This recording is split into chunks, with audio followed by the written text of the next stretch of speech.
नमस्कार, जय हिंद साथियों। मैं आनंद चौहान आप सभी का हार्दिक स्वागत करता हूं आपके अपने परिवार टीचिंग विद आनंद चौहान में। उम्मीद करते हैं भाई आप सभी लोग बेहतर होंगे, ज़बरदस्त जिंदाबाद होंगे। और भाई आप लोगों की तैयारी कैसी चल रही है? उम्मीद करते हैं भाई आप लोगों की तैयारी भी एकदम ज़बरदस्त तरीके से कंटिन्यू चल रही होगी। तो भाई कल आप लोगों ने देखा था कि कल हमने भारत की जनगणना के बारे में पढ़ा था। 2011 की जनगणना के बारे में दोस्तों हमने थ्योरी क्लासेस बहुत ही अच्छे तरीके से एकदम बेहतरीन तरीके से कंप्लीट की थी। और आज हम दोस्तों आप लोगों के लिए भारत की जनगणना का एक अंतिम वीडियो लेकर आए हैं, जिसमें आज के दोस्तों इस सेशन में आज हम जानेंगे कि भारत की जनगणना के जो भी हमने थ्योरी क्लासेस के जितने भी क्वेश्चंस बनेंगे, वो क्वेश्चन नंबर 1 से 69 तक के क्वेश्चन हम आप लोगों के साथ में आज डिस्कस करने वाले हैं। दोस्तों आज के इस सेशन में दोस्तों हम क्वेश्चन नंबर 1 से लेकर यानी कि 169 तक के क्वेश्चन आप लोगों से डिस्कस करेंगे, क्योंकि इस बुक में आपके भारत की जनगणना से संबंधित टोटल आपके 69 objective questions previous year exam के दिए गए हैं। उन सारे क्वेश्चनों को आज हम डिस्कस करने वाले हैं। तो जैसा कि भाई आप सभी को पता है कि हम आपको डेली 8 बजे page bye page complete solution करवाते हैं आरडब्ल्यूए की 2025 एसएससी जीडी की न्यू बुक का सॉल्यूशन।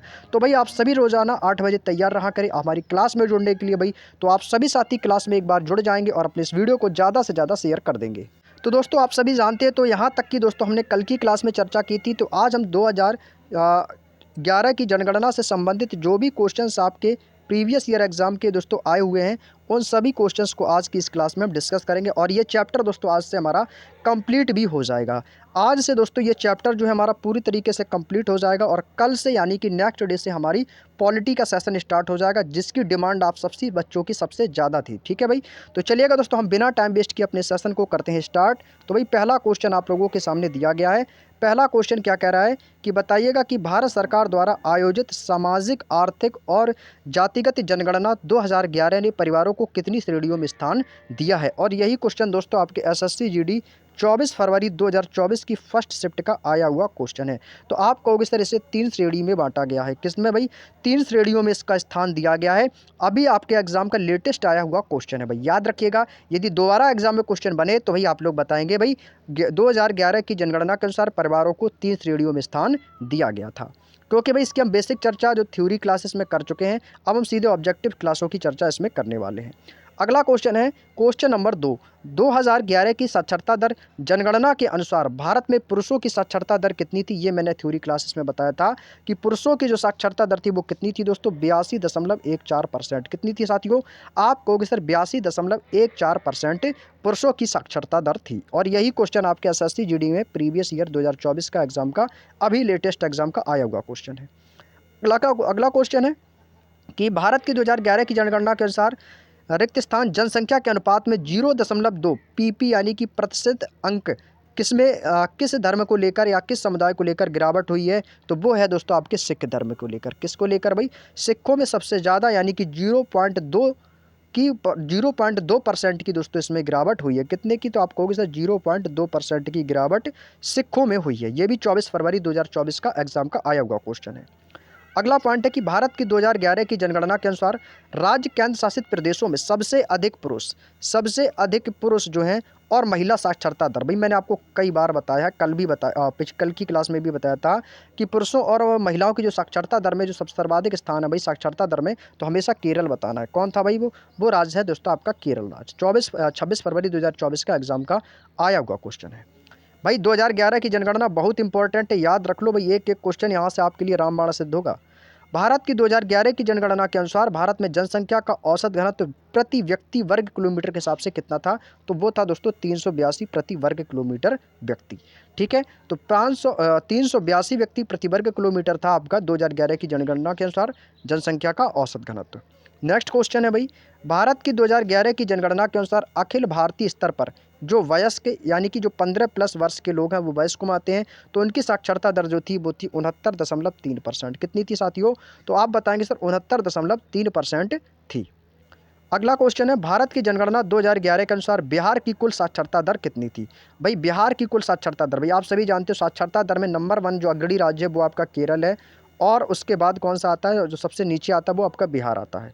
तो कितनी थी दोस्तों? आप कहोगे 61.8%। कितना है दोस्तों? 61.8% है। नेक्स्ट, भारत की 2011 की जनगणना के अनुसार भारत के निम्नलिखित में से किस केंद्र शासित प्रदेश में लिंगानुपात सबसे अधिक है? सबसे अधिक लिंगानुपात वाला जो आपका केंद्र शासित प्रदेश है वो कौन सा? यही क्वेश्चन आपके 27 फरवरी 2024 को एग्जाम का आया हुआ क्वेश्चन है। तो वो है दोस्तों आपका पुदुचेरी। कौन हो जाएगा दोस्तों? तो आप कहोगे सर वो है आपका पुदुचेरी या पांडिचेरी। 2011 की जनगणना के अनुसार रिक्त स्थान की आबादी के साथ हिंदू 79.80% हैं। तो भाई ये किससे हैं? तो आप कहोगे सर ये 90 करोड़ से अधिक है। किससे भाई? 90 करोड़ से अधिक। Option number C is the right answer. Next question पे चलते हैं भाई। अगला क्वेश्चन है कि 1947 में स्वतंत्रता के समय भारत की साक्षरता दर कितनी थी? इसको भाई ये तो देखो आपके 24 एग्जाम में पूछा ही है, और इसके साथ साथ इसको इम्पोर्टेंट भी लगा लो, आपके 2025 एग्जाम में भी आने की ये क्षमता रखता है। 2025 के भी एग्जाम में ये क्वेश्चन आने की क्षमता रखता है। तो भाई याद रखो 12%। कितना है भाई? 1947 स्वतंत्रता के समय भारत की जो साक्षरता दर थी, जो इंडिया सेंसस था, वो कितना था भाई? 12% था। याद रखेंगे भाई।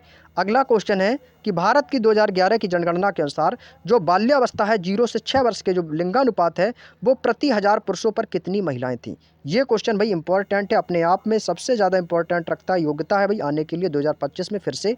तो भाई याद रखना वो है आपका 918। कितना भाई? 918 हो जाएगा। नेक्स्ट, निम्नलिखित में से कौन से वर्ष की जनगणना भारत की 14वीं जनगणना थी? आप सभी जानते हो कि जो भारत की जो जनगणना होती है वो प्रत्येक 10 वर्ष के अंतराल पर होती है। कब होती है भाई? प्रत्येक 10 वर्ष के अंतराल पर जनगणना होती है। 10 वर्ष के अंतराल पर भाई जनगणना होती है। अंतराल पर जनगणना होती है, सभी लोग जानते हो भाई, हमने आपको कल की क्लास में भी बताया था। अब भाई देखो 14वीं जो जनगणना हुई थी वो 2001 में हुई थी। अब 2001 के बाद कब होगी? तो 2001 के बाद 2010 में 2 + 10 ईयर बराबर कितना हो जाएगा? 2011 में।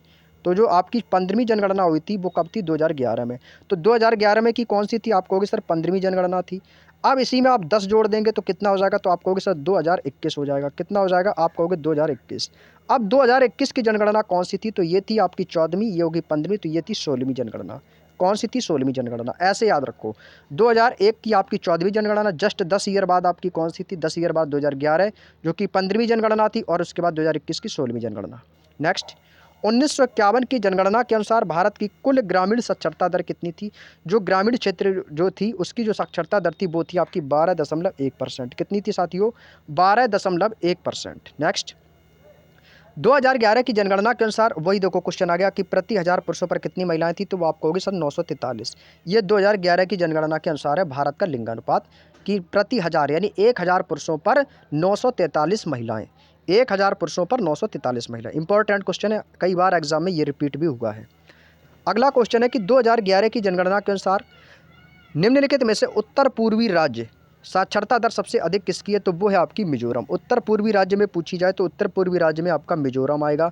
और सबसे ज़्यादा किसका आएगा? तो वो आपको वैसे बताना राज्यों में, तो आपको बताना है केरल का। ठीक है, वैसे क्या है आपका उत्तर पूर्वी क्षेत्र में मिजोरम सबसे पहले आ जाएगा। भारत की 2011 की जनगणना के अनुसार देश में ईसाई जनसंख्या, जो क्रिश्चियन लोग हैं उनकी जो जनसंख्या का कुल परसेंटेज है वो है दोस्तों 2.3। और आप सभी जानते हैं जो क्रिश्चियन लोग हैं वो सबसे ज़्यादा केरल में भी हैं। केरल में भी सबसे ज़्यादा क्रिश्चियन है। तो ये आपका 29 फरवरी 2024 के एग्जाम का आया हुआ क्वेश्चन है भाई, इंपॉर्टेंट है, याद रखेंगे। अगले क्वेश्चन पे चलते हैं भाई। अगला क्वेश्चन है क्वेश्चन नंबर 17। 2011 भारत की साक्षरता दर जनगणना के अनुसार भारत में महिलाओं की जो साक्षरता दर वो कितनी थी? तो वो थी दोस्तों 65.46। कितनी थी दोस्तों? 65.46%। ये महिलाओं की साक्षरता दर थी 2011 की जनगणना के अनुसार। नेक्स्ट, अगला क्वेश्चन है भाई 1881 की जनगणना। 1881 की जनगणना जो 17 फरवरी 1881 को किसके द्वारा की गई थी? तो वो है दोस्तों WC प्लोडेन। कौन है? याद रखना इनका नाम, WC प्लोडेन।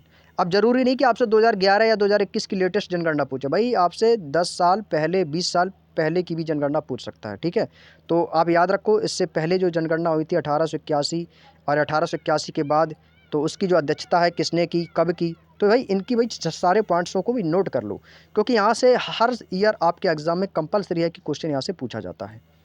भारतीय जनगणना के संदर्भ में, भारतीय जनगणना के संदर्भ में साक्षरता प्रतिशत की परिभाषा क्या है? कॉलेज डिग्री धारकों को प्रतिशत, उन लोगों का प्रतिशत जो अंग्रेजी 7 वर्षों से और अधिक आयु के लोगों का प्रतिशत जो किसी भाषा को पढ़ और लिख सकते हैं, या उन लोगों को प्रतिशत जो बुनियादी अंकगणितीय गणना कर सकते हैं?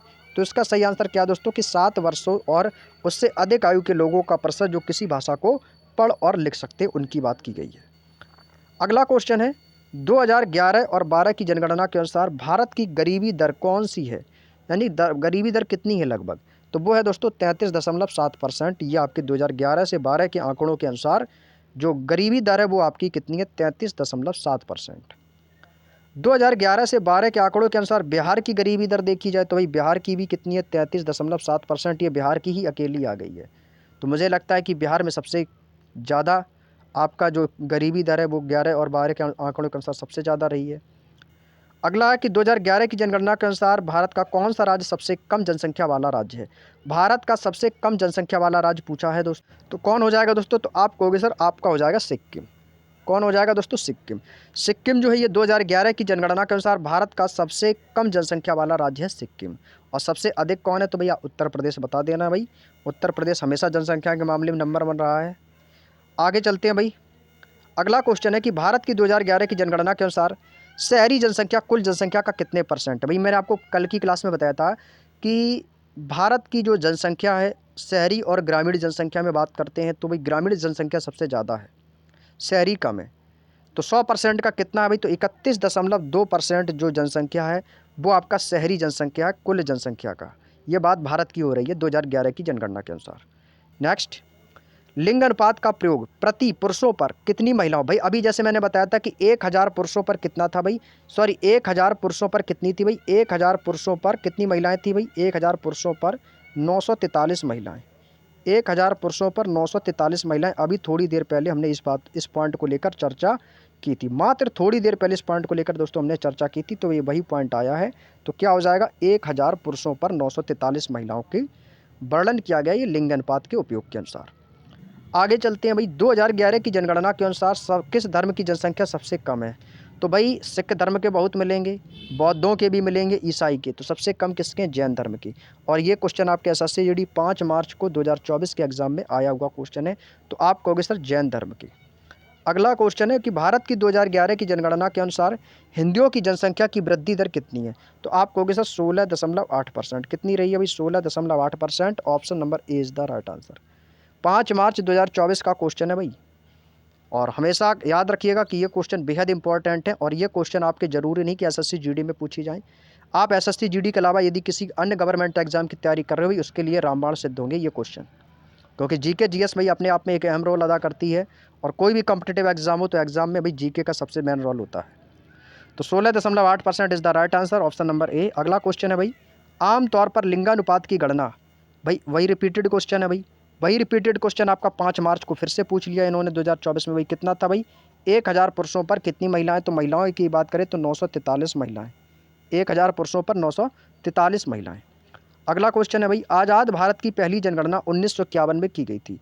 तो पहली जनगणना 1951 में की गई थी, वो कौन सी अपनी निरंतर श्रृंखला की जनगणना थी। तो आपको सर वो 7वीं जनगणना थी। कौन सी थी दोस्तों, 7वीं जनगणना थी। अभी आपके लेटेस्ट 1 मार्च 2024 के एग्जाम का आया हुआ क्वेश्चन है भाई, ठीक है। 1 मार्च 2024 में एग्जाम में पूछा गया है।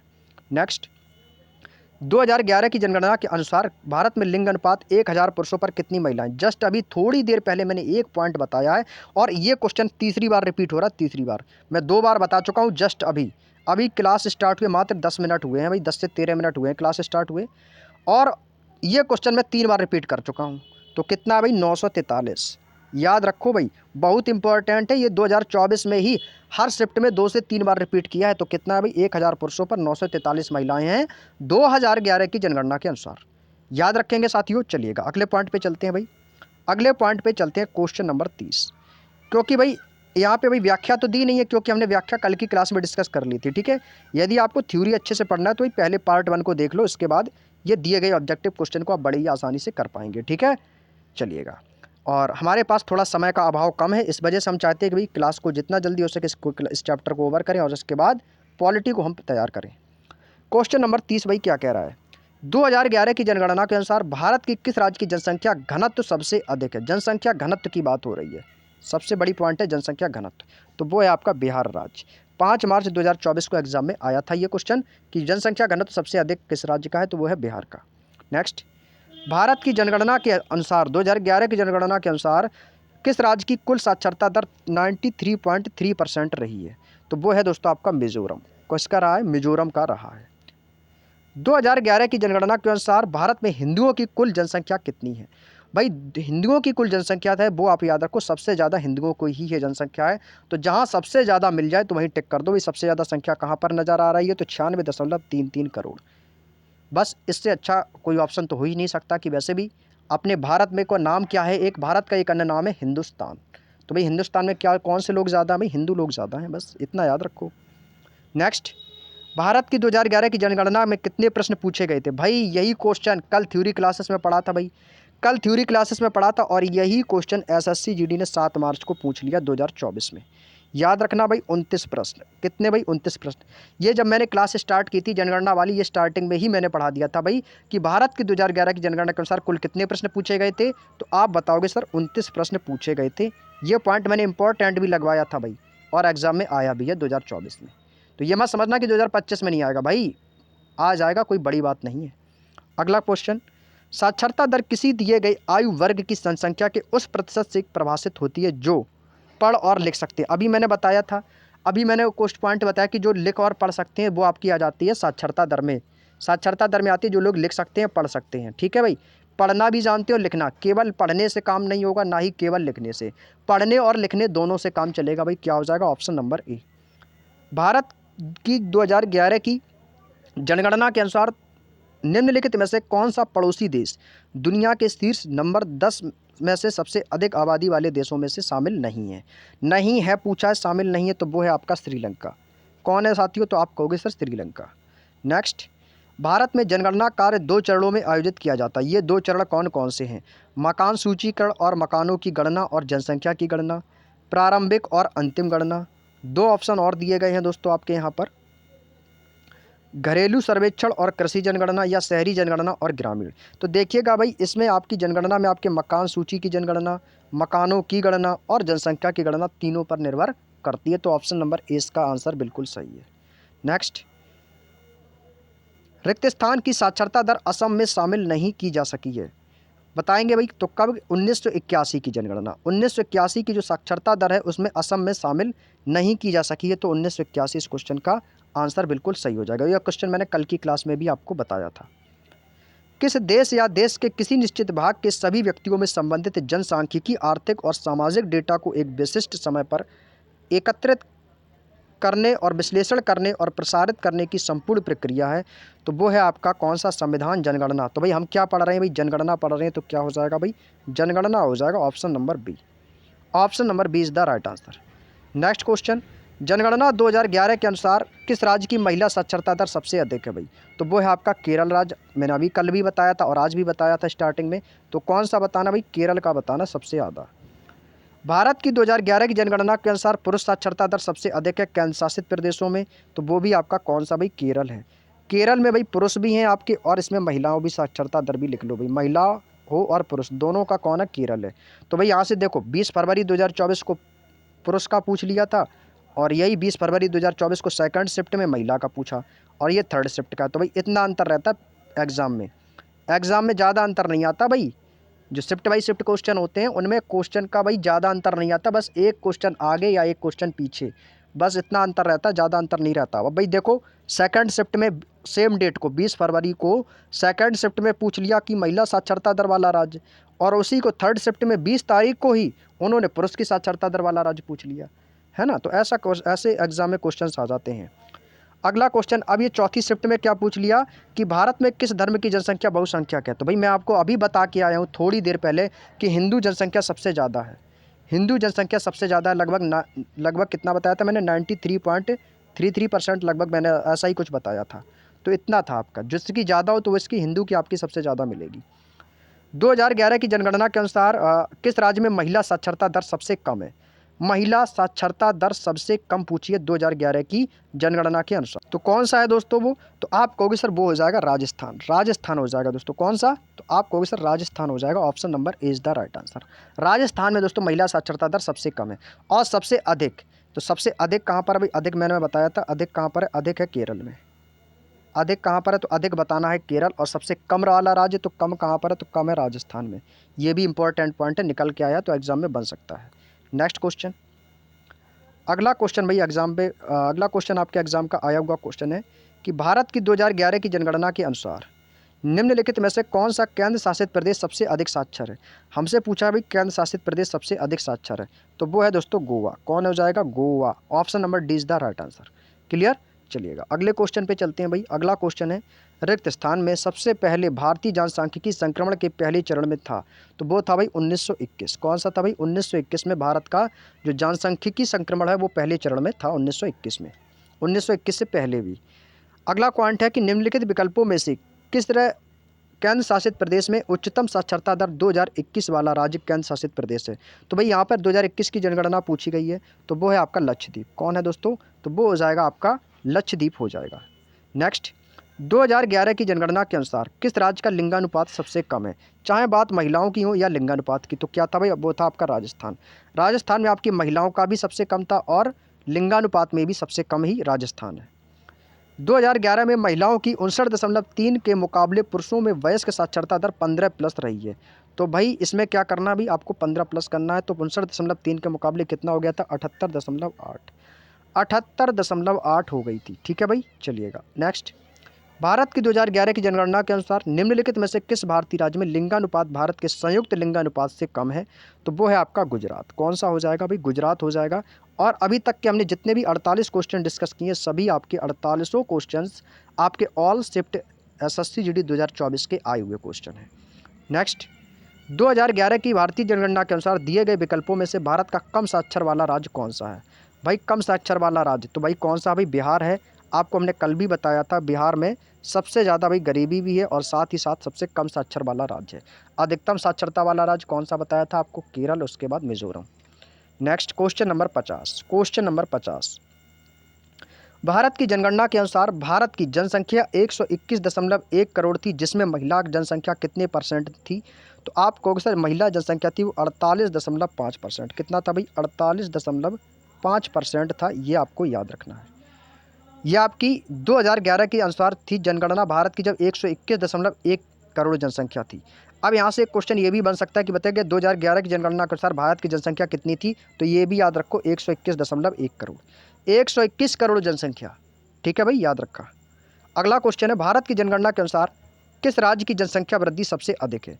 किस राज्य की जो जनसंख्या वृद्धि है वो सबसे अधिक है 2011 की जनगणना के अनुसार? तो आप कहोगे सर मेघालय राज्य। कौन सा भाई? मेघालय राज्य। नेक्स्ट क्वेश्चन, और उत्तर प्रदेश में भाई सबसे अधिक है जनसंख्या। अगला क्वेश्चन है भाई, भारत की सामाजिक, आर्थिक और जाति जनगणना सेक्शन 2011 ग्रामीण अभाव मापदंडों परिवार की स्थिति के आधार पर अन्य श्रेणी के तहत उनकी रैंकिंग करती है। तो उनकी जो रैंकिंग है वो कितनी हुई? 7। कितनी है दोस्तों? 7 हो जाएगी। Option number A is the right answer. Next question, 2011 की जनगणना के अनुसार भारत के किस केंद्र शासित प्रदेश का जनसंख्या घनत्व सबसे अधिक है? भाई मैं कल भी बताया था भाई दिल्ली। केंद्र शासित प्रदेश में जनसंख्या घनत्व में सबसे आगे राज्य है वो कितना भाई? दिल्ली हो जाएगा। Option number D is the right answer हो जाएगा। भारत की राष्ट्रीय राजधानी क्या हो जाएगी? दिल्ली। अगला क्वेश्चन है कि 2011 की जनगणना के अनुसार भारत की कुल साक्षरता दर कितनी है भाई? अब यहाँ पे बात हो रही है भारत की कुल साक्षरता दर, तो वो है 74.04%। कितनी है भाई? 74.04%। Option number D is the right answer. 1951 की जनगणना के अनुसार भारत की कुल ग्रामीण साक्षरता दर कितनी है भाई? यहाँ पे दोस्तों बात किसकी हो रही है? ग्रामीण साक्षरता दर कितनी है? तो ग्रामीण साक्षरता दर की बात करें तो भाई कितनी है भाई? आप कहोगे सर 12.1%। कितनी बताएंगे भाई? आप कहोगे सर 12.1% हो जाएगा। Option number B is the right answer. अगला क्वेश्चन है भाई, अगला क्वेश्चन है लिंगानुपात। देखो भाई, मैं ये क्वेश्चन भाई 5वीं बार रिपीट कर रहा हूँ, मैं 4 बार रिपीट कर चुका हूँ। ये क्वेश्चन 5 बार रिपीट किया है 2024 के एग्ज़ाम में। कितनी बार हुआ है भाई? 5 बार रिपीट किया है ये क्वेश्चन। तो भाई समझ सकते हो ये क्वेश्चन कितना इंपॉर्टेंट, ईजी क्वेश्चन है, फिर भी एग्जामिनर कर रहा है। लिंग अनुपात का प्रयोग कितने भाई? 1000 पुरुषों पर। 1000 पुरुषों पर कितनी महिलाएं बताई थी भाई? 1000 पुरुषों पर 943 महिलाएं। यही तो बताया था कि 1000 पुरुषों पर 943 महिलाएं थी। तो वहाँ पर प्रति पुरुषों की दर पूछिए 1000। ये मैं 5 बार बता चुका हूँ अभी तक। अभी क्लास स्टार्ट हुए मात्र 24 मिनट हुए हैं भाई। इस 24 मिनट की क्लास में ये क्वेश्चन 5 बार आ चुका है। 5 बार क्वेश्चन आ चुका है भाई। उम्मीद करते हैं भाई आप लोगों को रट गया होगा ये क्वेश्चन। और मुझे नहीं लगता है कि क्वेश्चन एग्जामिनर यदि घुमा के भी पूछेगा तो 943 से 1000 याद रखना, कभी गलती नहीं होगी। अगला और मुझे ये भी 100% विश्वास है दोस्तों कि इस बार ये क्वेश्चन फिर से 2025 में आएगा। लिख के रख लो भाई, लिख के रख लो अपने माइंड में। ये मैं भविष्यवाणी कर देता हूँ आज, ये 2025 में क्वेश्चन छपेगा भाई, 100% है, किसी ना किसी शिफ्ट में ज़रूर पूछा जाएगा, 100% भाई। ये इस क्वेश्चन को लिख लो भाई, 100% आएगा। आज मैंने कह दिया सो कह दिया। अगला क्वेश्चन है भाई, आम तौर पर, चाहो तो वीडियो भी सेव कर लेना भाई, ठीक है। आम तौर पर लिंगानुपात की गणना, भाई ये देखो फिर से आ गया, फिर से आ गया। अभी यही क्वेश्चन देखो भाई, 1 मार्च 2024 को पूछा और यही क्वेश्चन 5 मार्च को फिर से पूछा, 5 बार रिपीट किया। अब ये 6वीं बार रिपीट हो रहा है भाई, 6वीं बार रिपीट हुआ ये क्वेश्चन फिर से। कितना बताया मैंने, 1000 पुरुषों पर 943 महिलाएं।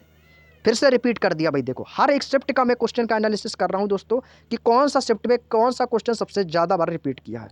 भाई ये 6 बार रिपीट हो चुका है, अभी तक 6 बार रिपीट कर चुका है एग्जाम, सेम ईयर में, सेम अलग अलग डेटों में। अगला क्वेश्चन है भाई, अब ये देखो क्वेश्चन फिर से, अब यही क्वेश्चन 7वीं बार रिपीट हुआ है। क्यों 7वीं बार रिपीट हुआ है, इसमें महिलाओं वाला पूछ लिया भाई। बात तो वहाँ पर महिलाओं की ही हो रही है, महिला पुरुष की, कि 1000 पुरुषों पर कितनी महिलाएं, भाई 943 महिलाएं हैं। ये भाई 7वीं बार फिर से देखो रिपीट हुआ क्वेश्चन, 5 मार्च 2024 को फिर से रिपीट हुआ भाई, 7 बार आ चुका है भाई। यानी कि 7 बार का मतलब समझ गए, 7 शिफ्ट तो ऐसे ही हो गई कि 7 शिफ्टों में लगातार यही क्वेश्चन कर दिया इन्होंने। कहीं 1000 पुरुषों पर महिलाओं की पूछ लेता है, कहीं 943 पर महिलाओं की संख्या पूछ रहा है, कहीं कहीं पुरुषों की संख्या पूछ रहा है। बहरहाल क्वेश्चन वही आ रहा, तो इस बार 2025 का छपेगा क्वेश्चन भाई। अगला क्वेश्चन भाई यहाँ पे पूछा है कि भारत में जनगणना कार्य 2 चरणों में आयोजित की जाती है, 10 चरण कौन कौन से हैं। ये क्वेश्चन देखो अभी थोड़ी देर पहले मैंने रिपीट किया, ये दूसरी बार रिपीट है भाई, दूसरी बार ये रिपीट क्वेश्चन है भाई, दोबारा से फिर से रिपीट हुआ ये क्वेश्चन। ये क्वेश्चन दोबारा रिपीट हुआ है भाई, और ये भी क्वेश्चन भाई 2025 में आने की संभावना है 98%। 98% 2025 में क्वेश्चन आएगा भाई। मकान सूचीकरण और मकानों की गणना, जनसंख्या गणना, ये 2 चरण हैं। जनगणना के कार्य के 2 चरण इसमें आयोजित किए जाते हैं, मकान सूचीकरण, मकान की गणना और जनसंख्या की गणना। याद रख लो भाई, ऑप्शन नंबर ए। चाहो तो कॉपी पेन में ये क्वेश्चन लिख के रख लो भाई 2025 के लिए, ठीक है भाई। मैं एक बार बोल दिया हूँ भाई, इंपॉर्टेंट है तो भाई लगा लो। अगला क्वेश्चन देखो भाई, ये क्वेश्चन दोबारा फिर से रिपीट हुआ है भाई, उसी शिफ्ट में, अलग मतलब अलग अलग डेटों में, शिफ्ट बाई शिफ्ट में। अभी मैंने बताया था ना भाई कि यहाँ पे बात किसकी हो रही है भाई, जनगणना की बात हो रही है भाई। ऑप्शन नंबर बी होगा जनगणना, क्योंकि यहाँ पे पूछा कि किसी देश या देश के किसी निश्चित भाग के सभी व्यक्तियों से संबंधित जनसांख्यिकी, आर्थिक और सामाजिक डेटा में एक विशिष्ट समय पर एकत्रित करने के विश्लेषण की प्रसारित संपूर्ण प्रक्रिया जनगणना कहलाती है। ये कैसी बात, दूसरी बार रिपीट हुआ है, ये भी दूसरी बार रिपीट हुआ है सेम एग्जाम में। इसको भी स्क्रीनशॉट लेके रख लो भाई, स्क्रीनशॉट लेके रख लो भाई। अगला क्वेश्चन है भाई, 2011 की जनगणना के अनुसार महिला साक्षरता दर सबसे कम है भाई। फिर से पूछ दिया कि सबसे कम है, ये भी रिपीटेड है भाई, फिर से रिपीट हुआ है ये क्वेश्चन, फिर से रिपीट हुआ है भाई 2024 में। ऑप्शन भाई आपके सामने ये रहे, क्वेश्चन नंबर 61। मैंने किसका बताया था भाई, राजस्थान का बताया था कि नहीं बताया था अभी थोड़ी देर पहले। सबसे कम किसका था भाई दोस्तों, आपको मैंने बताया था कि राजस्थान का सबसे कम है महिला साक्षरता दर 2011 की जनगणना के अनुसार। और सबसे ज़्यादा मैंने किसका बताया था भाई, सबसे अधिक किसका था, अधिक सबसे केरल का था। अधिक किसका था भाई, केरल का था, चाहे महिला में पूछे चाहे पुरुष में पूछे।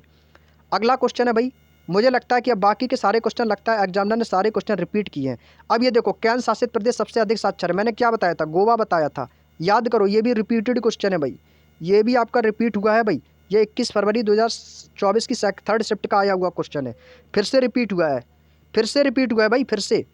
अब देखो यहाँ से, अब ये भी क्वेश्चन फिर से रिपीट हुआ है भाई, रिपीटेड क्वेश्चन है भाई, रिपीटेड क्वेश्चन है भाई, फिर से आया। मैंने आपको बताया था कि 1921 से पहले जनांक जो संक्रमण था वो कितना था भाई, 1921। ये भी देखो दोस्तों रिपीटेड क्वेश्चन है। मुझे लगता है कि इसके बाद इतने ही क्वेश्चन जो थे आपके एसएससी जीडी में 2024 की जो एसएससी जीडी का एग्जाम हुआ था फरवरी में, उसमें जितने भी आपके जीके जीएस के जनगणना वाले चैप्टर से क्वेश्चन हुए थे, वो मुझे लगता है कि बार बार इसने शिफ्ट बाई शिफ्ट यहाँ पे रिपीट किए हैं। अब ये देखो, जनगणना साक्षरता दर, जनगणना 2011 का उच्चतम साक्षरता दर वाला, ये भी देखो मैंने लक्षद्वीप बताया था, ये भी दोस्तों आपका रिपीटेड क्वेश्चन है। ये भी देखो रिपीटेड क्वेश्चन है, अभी हम थोड़ी देर पहले इस पर भी चर्चा करके आए थे। मुझे लगता है कि सारे क्वेश्चन रिपीट हो गए हैं भाई। मैं आप लोगों से एक रिक्वेस्ट करता हूँ भाई, छोटी सी रिक्वेस्ट है भाई आप लोगों से। ये क्वेश्चन, इसमें टोटल आपके लगभग 69 क्वेश्चन है। इन 69 क्वेश्चनों को लिखना चाहो तो लिख लेना कॉपी में, तो अच्छी बात है, और नहीं लिखना चाहते तो इस वीडियो को दोबारा से देख लेना मेरे भाई, मेरे कहने से इस वीडियो को दोबारा से देख लेना, और ये सारे क्वेश्चन आपको वीडियो में देखते देखते याद हो जाएंगे भाई, देखते ही देखते ये सारे क्वेश्चन याद हो जाएंगे भाई। और 2011 से संबंधित यदि कोई क्वेश्चन, एनी क्वेश्चन एग्जाम में बना भाई, इन क्वेश्चनों से बाहर नहीं जाएगा, इतना भाई मेरी गारंटी है। अब देखो, राज्य लिंगानुपात सबसे कम है, महिला में पूछेगा तो भी राजस्थान बताना है। ये भी देखो रिपीटेड क्वेश्चन है भाई, ये भी देखो रिपीटेड क्वेश्चन है भाई, रिपीटेड। ठीक है, क्वेश्चन हमारे यहाँ पर 65 की बात हो रही है, फिर भी देखो क्वेश्चन कैसा है, रिपीटेड क्वेश्चन है भाई। नेक्स्ट क्वेश्चन है भाई, भारत की जनगणना के अनुसार निम्नलिखित में से भारतीय राज्य लिंगानुपात, संयुक्त लिंगानुपात, भाई संयुक्त लिंगानुपात की बात की जाए वहाँ पर गुजरात बताना है। ये भी मुझे क्वेश्चन अभी आपको थोड़ी देर पहले बताया था, गुजरात राज्य था। कौन सा था भाई, गुजरात राज्य था। नेक्स्ट क्वेश्चन भाई, 2011 की भारतीय जनगणना के अनुसार भारत का सबसे कम साक्षरता वाला राज्य, ये भी रिपीटेड क्वेश्चन है भाई। कौन सा था, बिहार था। कौन सा था भाई, बिहार राज्य था। उम्मीद करते हैं आप सभी को यहाँ तक की बात समझ में आ गई, यहाँ तक की बात समझ में आ गई भाई। चलिएगा अगला क्वेश्चन है, सेकंड लास्ट क्वेश्चन है भाई। सारे क्वेश्चन भाई रिपीट कर दिए हैं इन्होंने, सारे क्वेश्चन। 2011 की जनगणना के अनुसार निम्नलिखित में से किस राज्य की जनसंख्या वृद्धि सबसे अधिक थी, भाई मैंने बताया ना मेघालय, मेघालय बताया था ना, अभी थोड़ी देर पहले रिपीट किया था भाई, वही क्वेश्चन फिर से इन्होंने पूछ लिया है। और आज का अंतिम और लास्ट क्वेश्चन है भाई, यहाँ से देखो मैंने अभी बताया था कि भारत की जो जनगणना है, सामाजिक आर्थिक जाति जनगणना सेक्शन 2011 मापदंडों के अनुसार कितनी थी भी, मैंने आपको बताया था कि 7 थी। कितनी थी दोस्तों, 7 बताया था। Option number A is the right answer, 7 बताया था। देखो ये भी आपका रिपीटेड हुआ है एग्जाम में। तो भाई ये क्वेश्चन आपके कंप्लीट हो जाते हैं। क्वेश्चन नंबर 69 थे इस बुक में, ये सारे क्वेश्चन जो हैं आपके दोस्तों कंप्लीट हो जाते हैं। हालांकि यदि हम इन क्वेश्चनों की बात करें तो भाई 69 क्वेश्चन तो नाम के 69 क्वेश्चन हैं, लेकिन लगभग जो क्वेश्चन आपके 50 क्वेश्चन ऐसे थे जो आपके एसएससी जीडी ने 2024 में पूछे। बाकी के सारे क्वेश्चंस जो आपके 50 प्लस के बाद जितने भी क्वेश्चंस रहे वो सारे रिपीटेड क्वेश्चन रहे हैं। और भाई जो मैंने आपको बताए हैं कि इनको अपने माइंड में छाप लेना भाई, मेरे कहने से नहीं तो भाई पछताने के अलावा कुछ नहीं बचेगा। इसलिए मैं कह रहा हूँ, क्योंकि भाई एसएससी जीडी भाई इस बार कट ऑफ आप लोगों ने देख ली कितनी हाई कट ऑफ गई थी भाई 2024 की। और मैं नहीं चाहता हूँ कि भाई 2025 में आप लोग सीधे, मैं चाहता हूँ कि भाई सीधे सिलेक्ट हो जाओ भाई, वर्दी मिल जाए आप लोगों को, बस इतना चाहता हूँ भाई, इससे ज़्यादा कुछ नहीं। समझ गए ना भाई, बस आप लोग सिलेक्ट हो जाओ भाई कैसे भी करके बस। और मुझे उम्मीद करते हैं कि आप लोग यहाँ तक की बात समझ में आ चुकी होगी। तो आज का सेशन दोस्तों यहाँ से हमारा कंप्लीट होता है। और ये जो जनगणना वाला दोस्तों हमारा जो टॉपिक था वो भी कंप्लीट होता हुआ है।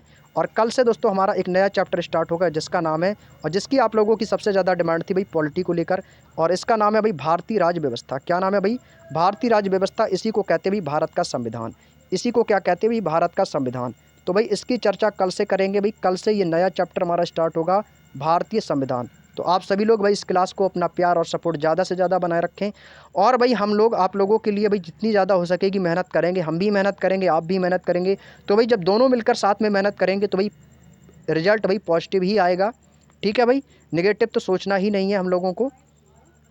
तो उम्मीद करते हैं भाई साथियों आपको आज का वीडियो बेहद पसंद आया होगा। यदि वीडियो अच्छा लगा तो भाई आप लोगों से एक छोटी सी रिक्वेस्ट और है भाई, आप लोगों के लिए भाई इतनी मेहनत करता हूँ भाई, दिन रात आप लोगों के लिए मेहनत कर रहा हूँ। आप लोगों ने जैसा कहा मैंने वैसा किया। आप लोगों ने पीडीएफ कहा तो भाई मैंने पीडीएफ तुरंत बना के तैयार किया, आप लोगों को प्रोवाइड किया। आप लोग बोले कि सर मुझे हिंदी का सॉल्यूशन चाहिए, हिंदी का भी सॉल्यूशन स्टार्ट कर दिया। मैथ के लिए बोले भी मैथ का भी कर दिया, रीजनिंग का भी कर दिया, जीके के भी कर दिया। भाई जैसा आप लोगों ने कहा मैंने हर कदम आप लोगों के ही अकॉर्डिंग मैंने वो कदम उठाया है। तो भाई आप लोग अपना प्यार और सपोर्ट जितना ज़्यादा हो सके हमें दें, ताकि हमें एक अंदर से भाई मोटिवेशन मिल सके और हम आप लोगों के लिए ऐसे ही हमेशा हर तरीके से आप लोगों के लिए मेहनत कर सकें भाई। और उम्मीद करते हैं भाई आप सभी लोग हमारे इस मुहिम में ज़रूर साथ देंगे, हमारा ज़रूर सपोर्ट करेंगे भाई। हालांकि दोस्तों हमारी जर्नी अभी ही स्टार्ट हुई है, ज़्यादा पुराने तो खैर नहीं है, लेकिन यह है कि आप लोगों को यदि प्यार सपोर्ट रहा तो हम अपनी इस जर्नी को ज़रूर आगे तक ले जाएंगे। और आप जानते हो कि हमारी जो यूट्यूब फैमिली है भाई 10,000 फैमिली तक पहुंचने वाली है, जो कि हमारा एक सपना था भाई छोटा सा, कि काश एक दिन हमारे भी यूट्यूब चैनल पर आप सभी जैसे बच्चे, होनहार बच्चे हमारे भी चैनल पर शामिल होंगे, जो कि 10,000 फैमिली तक हमारा सपोर्ट करेंगे भाई। लगता है कि वो सपना हमारे करीब ही है दोस्तों, और उम्मीद चाहते हैं कि भाई आप सभी लोग ऐसा ही सपोर्ट करें और हमारे इस परिवार को थोड़ा आगे लेकर जाएंगे भाई। क्योंकि आप सभी जितने भी हमारे सब्सक्राइबर्स हैं, जितने भी हमारे साथी हैं, जितने भी भाई बहन, छोटे बड़े भाई बहन जो भी हैं भाई, आप सभी लोग इस परिवार का हिस्सा हैं। तो भाई आप सभी जानते हो कि हम लोग अपने हर एक परिवार के लिए भाई, आप सभी जानते हो कि आज की डेट में हर एक विद्यार्थी अपने परिवार का नाम रोशन करना चाहता है। तो भाई ऐसे ही भी ये भी आपका अपना ही एक परिवार है और आप इस परिवार के सदस्य हैं भाई। तो आप अपने परिवार को ज़रूर आगे तक लेके जाएंगे, ऊंचाइयों तक लेके जाएंगे भाई, ऐसी मैं आप लोगों से आशा करता हूं। तो चलिएगा दोस्तों, मैं अपनी वाणी को विराम देता हूं और कल से हमारा एक नया सेशन स्टार्ट होगा, भारतीय संविधान। बहुत ही अच्छे तरीके से समझेंगे, डिस्कस करेंगे, अच्छे अच्छे क्वेश्चनों को पढ़ेंगे और इनसे संबंधित व्याख्या को भी हम अच्छे से पढ़ने वाले हैं। ठीक है भाई, तो आज की क्लास को इतना ही रखते हैं, कल से फिर मिलेंगे भाई अपने नए चैप्टर के साथ में। तब तक के लिए आप सभी प्यारे दोस्तों का तहे दिल से बहुत बहुत धन्यवाद। सभी को जय हिंद, जय भारत, शुभ रात्रि।